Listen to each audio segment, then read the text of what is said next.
Desde el momento que tú te enteras que ella está en tu vientre, bueno, pues despierta en ti ternura, esperanza. De verdad, son un regalo y despiertan en ti sentimientos profundos. Pero es un sentimiento de quererles cuidar, abrazarles, alimentarles. Sueñas, ¿no? Lo que les quieres contar, lo que les quieres narrar. Siempre hay esa pregunta y es que cómo enseñarles a amar, ¿no? Es como la gran tarea de nosotros los padres.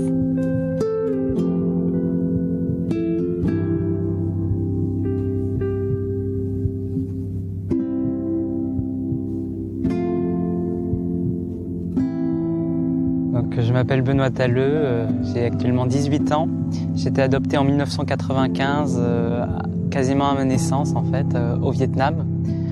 Et je suis arrivé en France à l'âge de 3 mois. Papa et maman sont les premiers mots qu'un enfant peut prononcer. Et en réalité, l'adoption, c'est ce qui permet à un enfant, à un orphelin, qui n'a ni père ni mère, de pouvoir mettre un visage sur les mots papa et maman.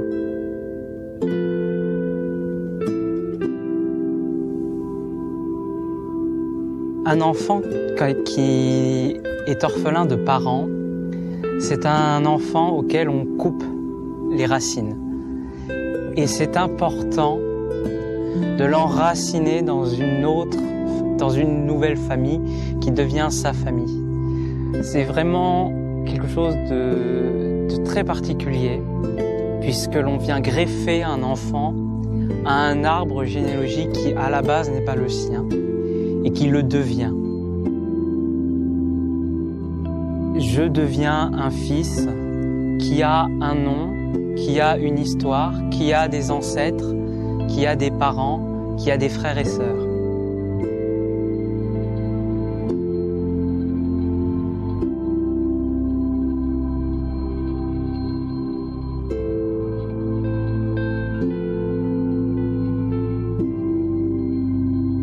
Aquí en México se dice que pienses que cuando tú te casas, hay un dicho popular que dice que cuando tú te casas con la persona, no con la familia. Y es una gran mentira. Cuando tú te casas con la familia, con la persona y con su familia, porque esta persona viene de esa familia, con esas costumbres, con esa tradición, con esa manera de entender el mundo. Y entonces tú no puedes querer a una persona sin entender que tiene toda una historia. Eso creo yo. Y entonces esa historia te da identidad, te da raíces, te habla de quién eres, te habla de tus posibilidades, te habla de lo que puedes lograr.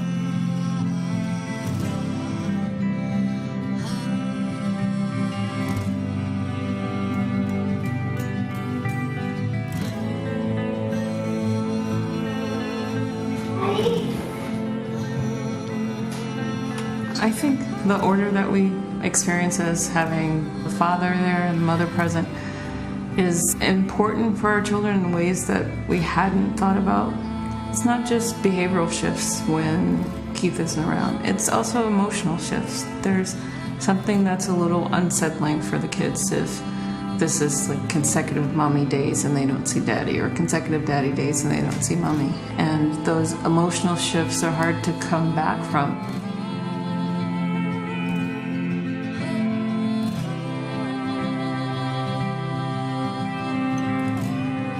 Dad is away, my house feels half empty. It's like something is missing. When my dad finally comes home, the house seems to get brighter and everyone is really happy for a long, long time. We just try to stay near Daddy all the time because we missed him so much. I made his arms like that because he's always ready to give you a hug.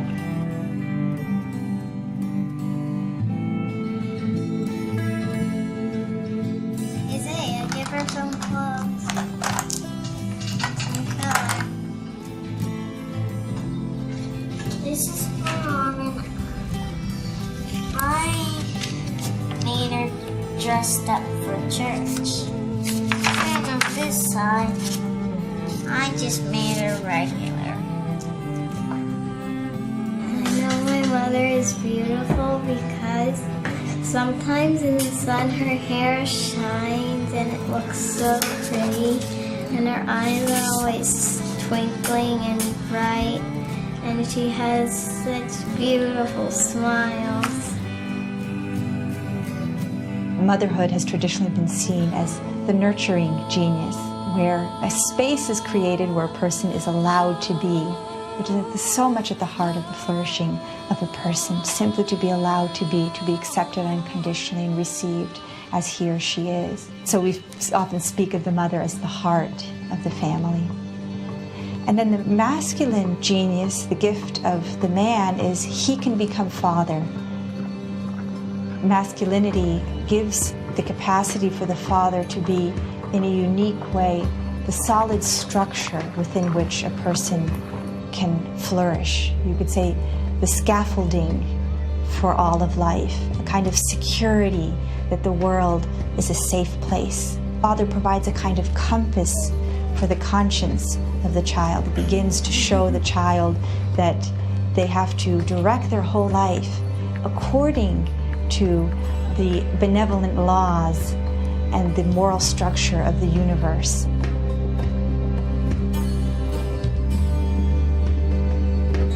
The way he approaches their issues complements the way I do.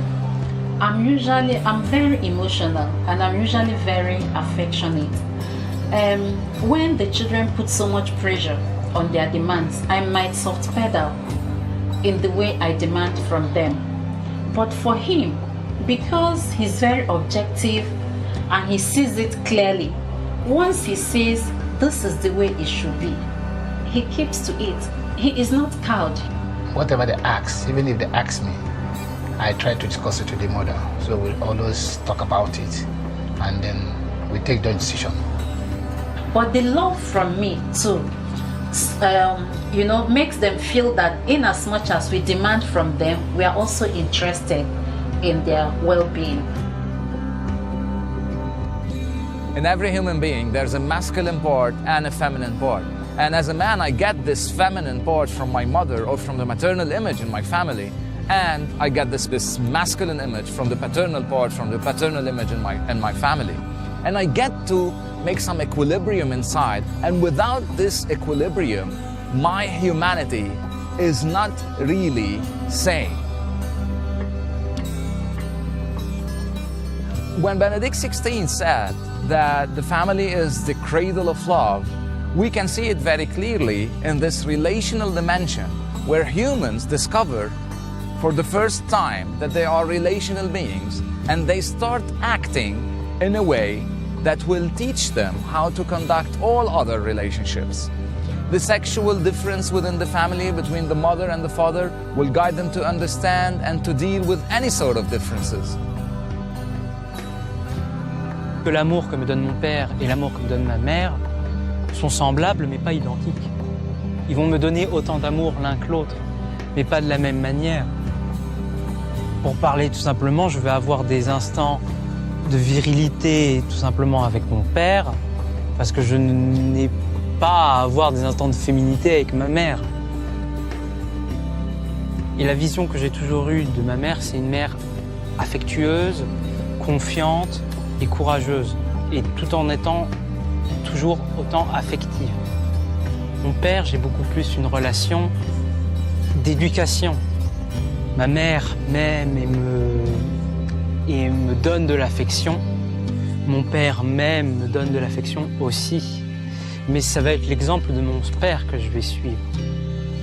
When a mother and a father, either sex, are absent in a family, it actually affects the child in many different ways, because if it's the man, then you'd have what is called like a father hunger, and then you find that they become vulnerable when they begin to enter relationship with men, because they do not know how to relate to men, because they never had a role model. And the same happens to women as well. If we notice in psychology, any therapy related to intimacy or to relational needs, when we work on the person and we try to help them get through their issues, we realize that they're always related to some needs that were unmet in the first few years of life by either the masculine figure or the feminine figure.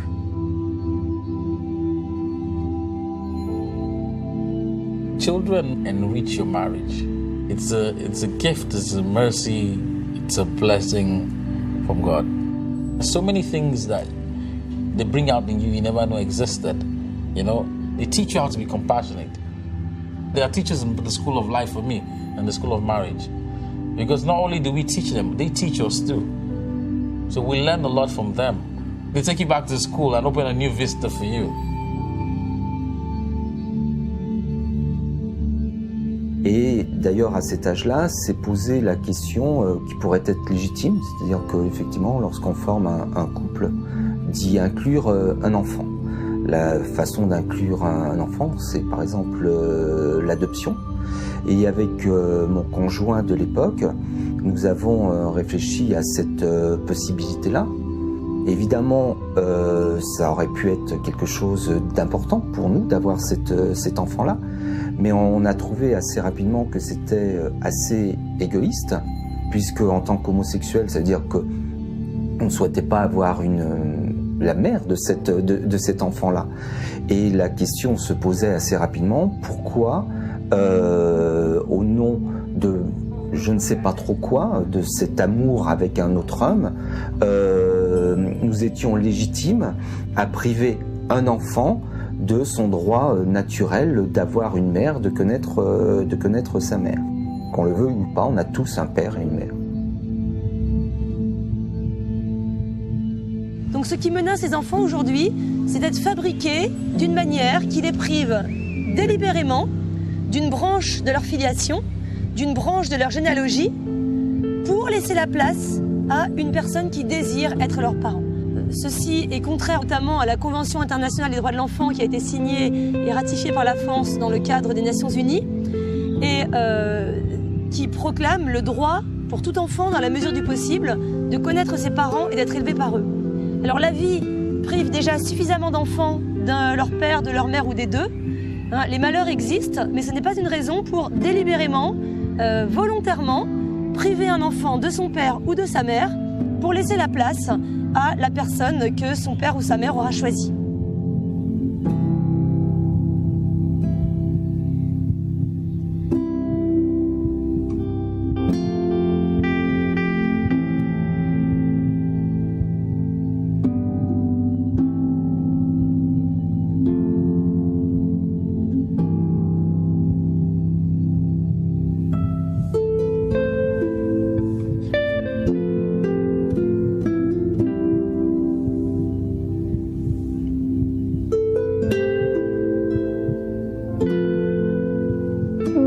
Papá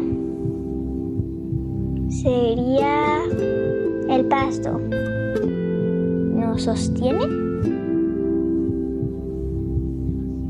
como un árbol porque son como muy fuertes, que sería mi mamá el árbol y nosotros las plantas.